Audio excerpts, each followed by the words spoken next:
찬송가 286장 함께 부르시겠습니다. 286장 찬송가입니다.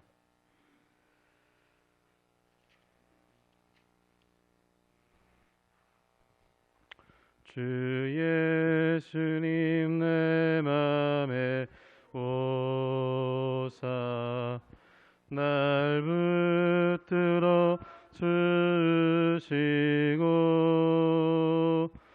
내 마음에 새 힘을 주사 늘 기쁘게 하소서. 사랑의 주 사랑의 주 내 맘속에 찾아오사 내 모든 죄 사하시고 내 상한 마 고치소서.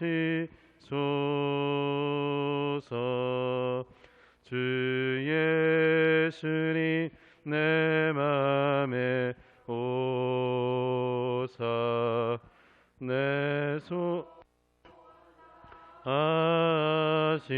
하시고 내 무거운 짐 맡아 주사 참 평안을 주소서.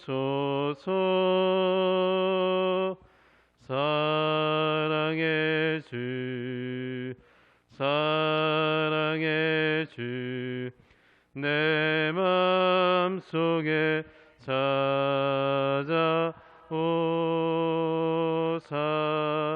내 모든 죄 사하시고 내 상한 맘 고치소서. 주 예수님 내 맘에 오사 날 정결케 하시고 그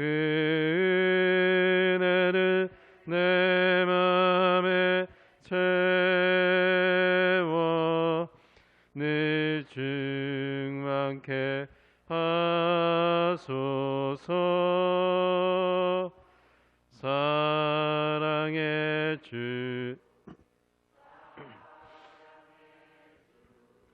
내 맘속에 찾아오사 내 모든 죄 사하시고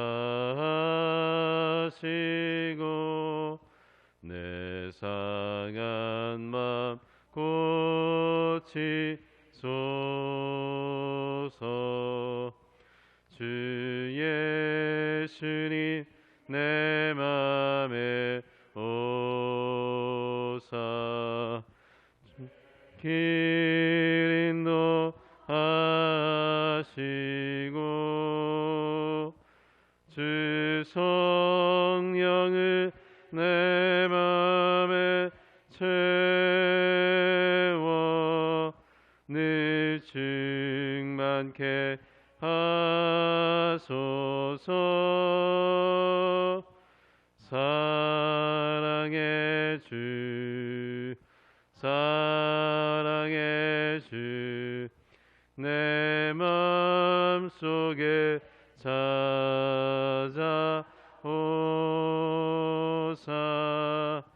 내 모든 죄 사하시고 내 상한 맘 고치소서.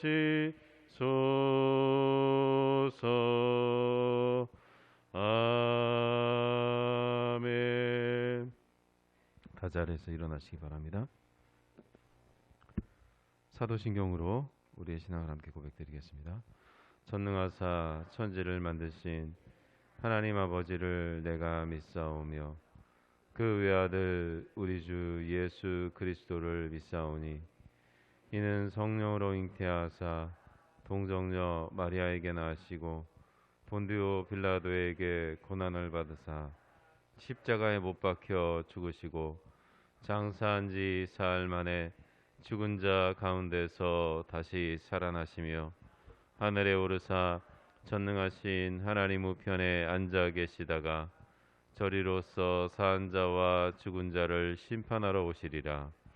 성령을 믿사오며 거룩한 공회와 성도가 서로 교통하는 것과 죄를 사하여 주시는 것과 몸이 다시 사는 것과 영원히 사는 것을 믿사옵나이다. 아멘. 다 자리에 앉으시기 바랍니다.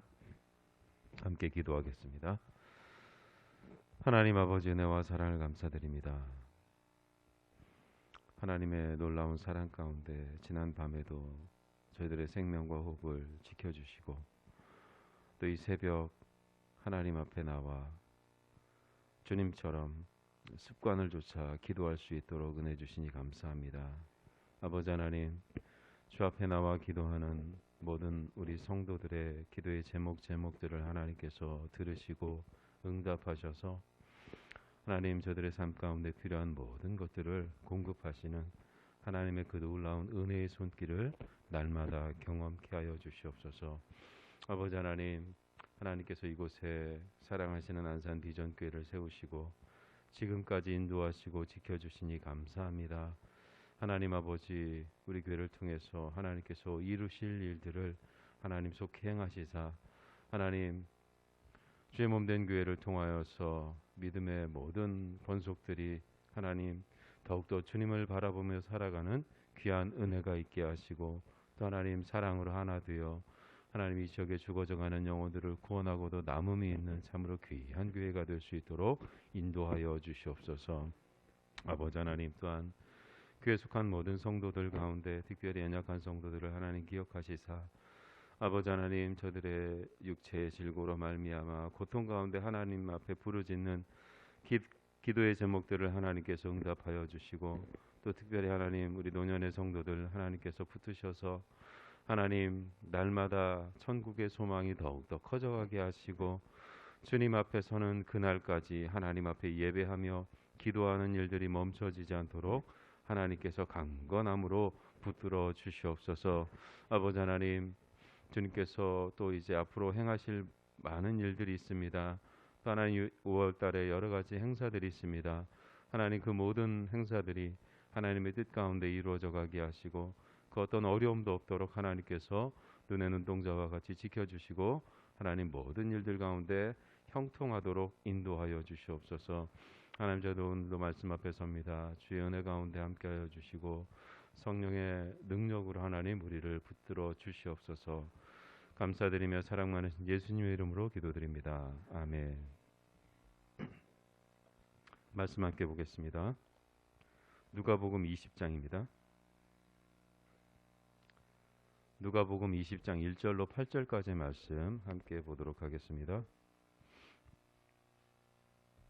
누가복음 20장 1절로 8절까지의 말씀 한 절씩 교독하시고 마지막 절 같이 읽습니다. 하루는 예수께서 성전에서 백성을 가르치시며 복음을 전하실세 대제사장들과 서기관들이 장로들과 함께 가까이 와서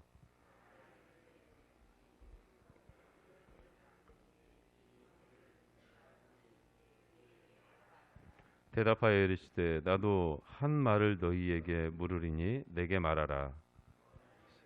하늘로부터냐 사람으로부터.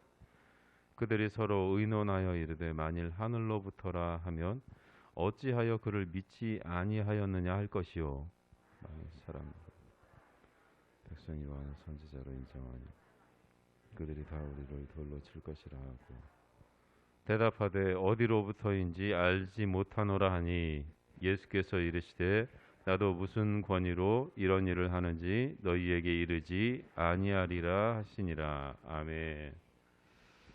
할렐루야. 오늘 새벽에도 이렇게 함께 예배드리는 사랑하는 성도님들 주님의 이름으로 환영하고 축복합니다. 예수님께서 예루살렘에 입성하신 지 3일이 지난, 그러니까 화요일 날 있었던 일입니다.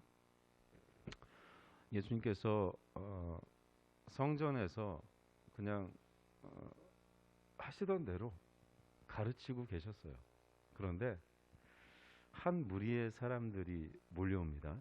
그런데 오늘 예수님께 질문을 던지고 있는 이 무리들은 이전의 무리들과는 차원이 다른 사람들이에요.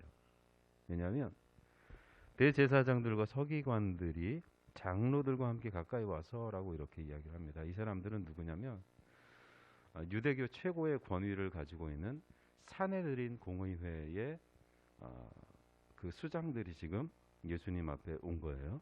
그래서 예수님께 묻습니다. 도대체 당신은 누구의 권위로 이런 일을 하는지, 또 그 권위를 누가 당신에게 주었는지 우리에게 이야기하라라고 이렇게 묻습니다. 여기서 이제 권위라는 것은 예수님께서 가르치시는 권위를 먼저 이제 이야기를 하고 있는 거예요. 당시 랍비라는 사람들이 성전에서 사람들을 가르쳤거든요. 근데 랍비는 아무나 이렇게 할 수 있는 게 아니라 어떤 일정의 그 자격을 갖추어야만 랍비로서의 자격이 주어지는데, 몇 가지 조건이 있었어요. 첫째는 부모가 다 유대인이어야 돼요. 유대인임을 인정을 받아야 되고, 그리고 유대교회, 단순히 유대인으로서가 아니라 유대교에 입교한 지 1년 이상이 되어야 하고요. 그리고 그 유대교 공동체에서 3년 이상 같이 생활을 한 뒤에 이 산헤드린 공의회에서 인정을 받은 자들이 성전에서 가르치는 일을 했어요. 그런데 예수님은 그 어떤, 물론 이제 뭐 부모님이 유대인인 건 맞지만 그 다른 과정들은 예수님은 거치질 않았단 말이에요. 그런데 늘상 예수님은 성전에서 그렇게 가르치셨다는 것을 우리는 말씀을 통해서 보지 않습니까? 그러니까 지금 이들이 와서 당신의 그 가르치는 권세는 도대체 누구한테 받은 것이냐라는 것을 1차적으로 묻는 것이고, 또 다른 것은 물론 여러 가지가 있겠지만 이제 이 앞의 사건을 이들이 머릿속에 염두에 두고 있는 거예요. 그 질문 가운데 성전에 들어가서 성전에서 장사하는 사람들을 다 내어 쫓으신 일이 있지 않습니까? 이 성전에서 장사를 하고 있던 이 일은 한두 해 동안 지속된 것이 아니라 굉장히 오랫동안 이렇게 지속되어 왔어요. 특별히 이제 그 이방인의 뜰과 여인의 뜰에서 사람들이 그곳에 이제 뭐 양이나 뭐 비둘기나 이런 것들을 갖다 놓고 그것을 팔았고, 또 이제 로마의 동전을 성전 세겔로 바꿔주는 그런 환전상들도 그곳에 진을 치고 있었던 겁니다. 그런데 예수님께서는 그 모든 사람들을 내어 쫓으세요.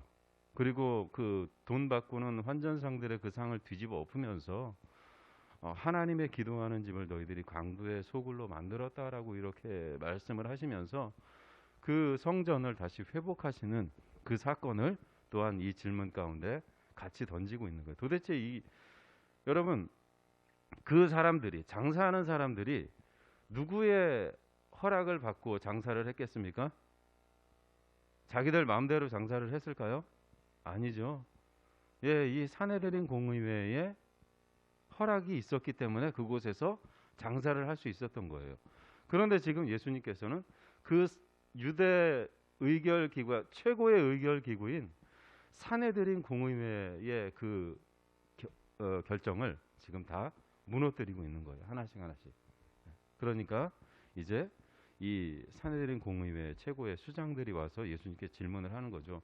도대체 지금 당신이 행하고 있는 그 일들은 누구의 권위를 가지고 그렇게 행하고 있고, 당신에게 그 권위를 준 사람이 누구냐라고 이렇게 묻고 있는 것이죠. 그때 주님께서 3절에 말씀하십니다. 대답하여 이르시되 나도 한 말을 너희에게 물으리니 내게 말하라. 요한의 세례가 하늘로부터냐 사람으로부터냐라고 이렇게 물으세요. 여러분, 세례 요한의 그 나타남을 이 누가복음 3장에 보면 기록을 하고 있는데요. 거기에 보면 바리새인들과 서기관들이 이제 이 세례 요한에게 세례를 베푸는 그 현장으로 다가올 때 세례 요한이 그들을 바라보며 뭐라고 이야기를 하냐면 독사의 자식들아 누가 너희에게 임박한 진노를 피하라 하더냐라고 이렇게 마치 예수님께서 그들을 향하여서 외식하는 그들을 향하여서 외치셨던 그 외침을 동일하게 외치는 그런 모습을 볼 수가 있습니다. 그러면서 많은 백성들이 세례 요한에게 가서 세례를 받지요. 그 이유는 바로 그 많은 사람들이 이 요한은 하나님께서 보내신 선지자라는 사실을 인정을 하고 그에게 가서 세례를 받았기 때문이에요. 그런데 지금 예수님께서 그 질문을 하시는 이유가 뭐냐면, 그럼 세례 요한이 어떻게 죽임을 당했는지 우리는 잘 알고 있어요. 헤롯 안디바가 자기의 동생인 빌립의 아내인 헤로디아와 결혼을 하기 위해서 본초와 이혼을 하고 이제 헤로디아하고 결혼을 하죠. 그러니까 이 일을 세례 요한이 지적을 했고, 또 말씀해 보면 사사건건 이 헤롯 안디바의 그러한 잘못들을 요한이 지적을 했어요. 그래가지고 이 헤롯 안디바가 화가 나서 그를 뭐 이제 몇 가지 누명을 씌워가지고 감옥에 가둬놨다가 결국 이제 그 살로메라는 그 헤로디아의 딸이 생일날 이 헤롯을 기쁘게 해서 이제 소원을 물어볼 때 머리를 잘라서 소반에 담아달라 그렇게 이야기를 하죠. 그렇게 비참한 죽음을 죽었어요. 그런데 여러분, 당시 세례 요한은 이 사내들인 공의회에서 세례 요한을 구명하고자 마음만 먹었으면 얼마든지 구할 수 있었어요. 그런데 이 사람들에게 세례 요한은 눈의 가시 같은 존재였어요. 왜냐하면 백성들을 막 그렇게 자기들이 원하는 대로 백성들을 끌고 가야 되는데 거기에 이제 사사건건 딴지를 거는 사람이 바로 세례 요한이었고, 또 자기들 생각에는 백성들을 미혹하는 자가 바로 이 세례 요한이었기 때문에 어떻게 하면 세례 요한을 좀 제거할 수 있을까라는 생각을 하고 있었겠죠. 그런데 자기들의 손을 대지 않고 세례 요한을 제거할 수가 있었으니까 이들은 얼마나 기뻤겠습니까? 그런데 지금 주님께서 그거에 대해서 물으시는 거예요. 세례 요한의 세례가 하나님의 권위로부터 하나님의 권위를 통해서 베풀어진 것이냐, 아니면 세례 요한 개인의 권위를 가지고 세례를 베푼 것이냐, 이 질문을 들었을 때 이 사내들인 공의회 이 사람들은 굉장히 난감했을 거예요. 그들이 서로 의논하는 말에서 우리는 알 수가 있어요. 5절부터입니다. 그들이 서로 의논하여 이르되 만일 하늘로부터라 하면 어찌 그를 믿지 아니하였느냐 할 것이요, 만일 사람으로부터라 하면 백성이 요한을 선지자로 인정하니 그들이 그를 돌로 칠 것이라 하고 라고 이렇게 기록을 하고 있습니다. 그러니까 어떻게도 말할 수 없는 거예요. 만약에 하늘로부터임을 인정하면 그들은 스스로 하나님으로부터 보내심을 받은 자를 죽도록 그냥 내버려 둔 거고, 근데 사람으로부터라 이야기하자니 모든 백성들이 그를 선지자로 인정하기 때문에 이도 저도 말할 수가 없는 거예요. 그러니까 이들이 이야기를 합니다. 어디로부터인지 알지 못하노라라고 이렇게 주님께 말씀을 하세요. 그때 주님께서 8절 말씀에 보면 나도 무슨 권위로 이런 일을 하는지 너희에게 이르지 않겠다라고 이렇게 말씀을 하십니다. 그러면서 이제 이어지는 9절부터 보면 포도원 주인과 또 그 소작농들의 비유를 말씀을 하세요. 지금 권위에 대한 것입니다. 이들이 지금 이런 질문을 주님께 드리는 것은 예수님을 메시아 그리스도 하나님의 아들의 그 권위를 인정하지 않고 있기 때문에 지금 이런 질문을 던지고 있는 거예요. 하나님의 아들임을 인정했다면 이런 질문 던질 필요가 없죠. 왜냐하면 하나님의 아들이시니까 하나님의 성전에서 하나님의 아들이 행하는 일을 뭐 트집 잡을 게 있겠습니까? 하나님의 아들인데. 근데 그것을 인정하지 않았기 때문이에요. 그래서 비유로 포도원 그 소작농들의 그 악함을 주님께서 말씀을 하시죠. 포도원 주인이 포도원을 맡기고 타국에 가서 일을 보다가 이제 시간이 얼마큼 지나서 그 소출의 얼마를 받기 위해서 종들을 보내죠. 그런데 첫 번째 정도, 두 번째 정도, 세 번째 정도 다 때려서 보내요. 그러니까 이 주인이 생각을 합니다. 내가 이제 내 아들을 보내면 이들이 그 아들의 권위는 인정하겠지라고 그 아들을 보냈더니 이들은 더 좋아요. 아이고 잘 됐다. 이제 상속자가 왔으니까 저 상속자만 죽이면 이것은 우리 것이 되겠구나 하고 그 상속자를 잡아 죽여서 포도원 밖으로 내 던져버렸다는 거예요. 그러면 그 주인이 어떻게 하겠느냐? 그들을 그랬더니 듣는 무리들이 대답을 합니다. 주인이 군대를 보내서 사람을 보내서 그 악한 자들을 다 진멸하고 그 세를 잘 바칠 만한 자들에게 그 포도원을 줄 것입니다라고 이렇게 이야기를 하면서 그런 일이 일어나지 말 것을 말았으면 좋겠다라고 그렇게 이야기를 해요. 그러면서 시편 118편 2절 말씀에 기록되어 있는 건축자들이 버린 돌이 그 건축물의 모퉁이 돌이 되었다라는 것을 말씀을 하세요. 당시 이제 그 건물을 짓게 되면 돌이 막 많이 들어가잖아요. 그러니까 그 돌에다 다 번호를 써놨어요. 그래 번호를 써가지고 그들만 알 수 있는 번호를 써가지고 이 번호를 가진 돌은 어디 위치에 이렇게 다 정하도록 그렇게 되어 있었는데 번호가 적혀지지 않은 돌이 있는 거예요. 그러니까 사람들은 야 이거 뭐냐 그래가지고 이 돌을 갖다 버렸단 말이에요. 그냥 나중에 알고 보니까 그 버려진 돌이 건축물의 그 모든 것을 지탱해주는 머릿돌이었다는 거예요. 네. 그러면서 지금 예수님께서는 자기 자신이 머릿돌이심을 버려진 머릿돌과 같은 그런 존재이지만 결코 그 필요 없어서 버려진 것이 아니라 이들의 죄악으로 말미암아 결국 예수님께서 버려지실 것이지만 이 예수님을 통해서 하나님께서 그 모든 것을 다시 회복하실 것이라는 사실을 말씀을 하시면서 19절 말씀에 보면요. 서기관들과 대제사장들이 예수의 이 비유는 자기들을 가리켜 말씀하심인 줄 알고 잡고자 하되 백성을 두려워하더라라고 이렇게 말씀이 기록을 하고 있습니다. 저는 말씀을 준비하면서 이들이 지금 오늘 우리가 함께 살펴본 이 말씀들을 통해서 백성을 두려워한다라는 그 말이 두 번 등장을 해요. 이 모습을 보면서 이들이 두려워했던 건 하나님이 아니라 사람이었구나. 그랬기 때문에 이들이 참 어리석게도 하나님의 아들을 바라보면서도 결국 이 사람들 그리고 자기 자신들의 그런 이익을 위해서 그 하나님의 아들을 버렸구나라는 그런 생각을 가지게 되었습니다. 사랑하는 성도 여러분, 우리 예수님은 하나님의 아들이십니다. 믿으시죠? 아니에요. 하나님의 아들 아니에요. 이렇게 말씀하시는 분 안 계시죠?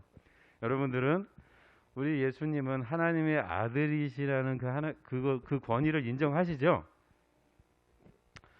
요한복음 3장 12절 13절에 보면 우리가 굉장히 잘 아는 말씀이 있어요. 영접하는 자 곧 그 이름을 믿는 자들에게는 하나님의 자녀가 되는 권세를 주셨으니 이는 혈통으로나 육정으로나 사람의 뜻으로 나지 않고 하나님께로부터 난 자들이라라고 이렇게 말씀이 기록을 하고 있어요.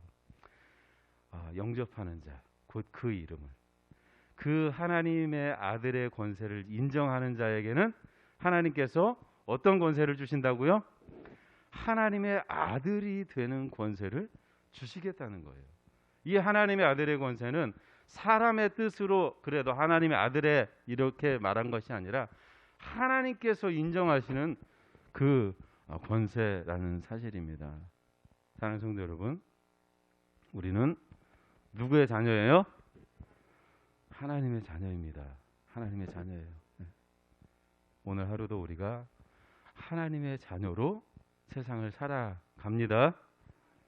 세상을 살아가지만 우리가 세상에 동화될 수 없는 이유가 바로 여기에 있어요. 우리는 하나님의 자녀이고 세상은 이제 곧 하나님의 진노 가운데 멸망할 세상입니다. 그렇기 때문에 하나님께서는 우리를 그 세상에 두셔서 하나님의 자녀된 우리로 말미암아 세상이 변화되어지기를 원하는 거예요. 어두운 곳에 빛이 나타나고 그리고 썩어져 가는 곳에 또 맛을 잃어가는 그곳에 하나님의 놀라운 그 능력을 나타내기를 기대하며 하나님께서 우리를 그곳에 두신 것입니다. 오늘 하루를 살아갈 때 우리가 하나님의 자녀임을 분명히 기억하시고 하나님께서 우리를 두신 그 삶의 자리에서 하나님의 영광을 드러내며 살아가는 우리 모든 성도님들이 될 수 있기를 주님의 이름으로 간절히 축원드립니다. 기도하겠습니다. 하나님 아버지 은혜와 사랑을 감사드립니다. 날마다 하나님의 은혜로 살아갑니다. 또 저희들의 부족함을 늘 하나님 앞에 고백합니다. 이렇게 부족하고 연약한 저희들을 하나님께서 자녀 삼아 주시고 또 사랑하시는 독생자 예수 그리스도를 통하여 구원하여 주시니 얼마나 감사한지요. 하나님, 우리가 날마다 그 베풀어 주신 은혜에 감사하며 또 그 은혜를 기억하며 살게 하셔서 하나님 우리로 말미암아 하나님께서 이루시고자 하는 크고 놀라운 일들을 이루시기에 부족함이 없는 우리의 모습 되게 하시고 또 하나님의 자녀로서 자녀다운 삶을 살아가는 우리 모든 성도들이 될 수 있도록 하나님 함께해 주시길 원합니다. 그래서 오늘 하루를 살아가는 동안 우리 삶 가운데 주님으로 말미암은 감사와 기쁨이 넘치는 복된 하루가 될 수 있도록 하나님 축복하여 주시옵소서. 감사드리며 사랑 많으신 예수님의 이름으로 기도드립니다. 아멘. 하늘에 계신 우리 아버지여, 이름이 거룩히 여김을 받으시오며 나라의 마옵시며 뜻이 하늘에서 이룬 것 같이 땅에서도 이루어지이다. 오늘날 우리에게 일용할 양식을 주옵시고 우리가 우리에게 죄 지은 자를 사하여 준 것 같이 우리의 죄를 사하여 주옵시고 우리를 시험에 들게 하지 마옵시고 다만 악에서 구하옵소서. 대개 나라와 권세와 영광이 아버지께 영원히 싸움나이다. 아멘. 이 시간 우리 함께 기도할 때 오늘 수요일 하나님 앞에 드려지는 예배 가운데 성령의 충만한 은혜가 임하기를 위해서 기도하시기 바랍니다. 그리고 오늘 하루 동안 하나님께서 나의 삶을 지켜주시고 하나님의 자녀다운 그런 삶을 통해서 하나님의 영광을 드러내는 나의 삶이 되게 하시며 또 교회 속한 모든 성도들 하나님께서 붙들어 주시고 특별히 연약한 성도들 하나님 기억하셔서 회복하시고 치유하시는 놀라운 은혜를 하나님 허락하여 주시옵소서. 그리고 특별히 이제 우크라이나를 위해서 기도해 주시기 바랍니다. 속히 전쟁이 끝나서 더 이상 이 전쟁이 확대되지 않고 잘 끝나고 또 모든 것들이 하나님의 은혜 가운데 이루어지게 하옵소서. 이 시간 우리 함께 주여 한 번 부르시고 기도하며 나아갑시다. 주여, 사랑과 은혜가 충만하신 하나님 아버지, 은혜와 사랑을 감사드립니다. 아버지 하나님, 오늘도 하나님의 은혜 가운데 저희들을 깨워주시고 또 아버지 시간 주님 앞에 나와 함께 기도하며 예배할 수 있도록 은혜 주시니 감사합니다. 아버지 하나님, 오늘도 주의 은혜를 구하며 또 아버지 하나님 들려주시는 말씀을 기억하며 하루를 살아갈 때 아버지 하나님, 우리 모두가 하나님의 자녀임을 분명히 깨달아 하나님 세상 가운데 승리하며 살아가는 귀하고 복된 우리 성도들의 삶이 될 수 있도록 주여 축복하여 주시옵소서.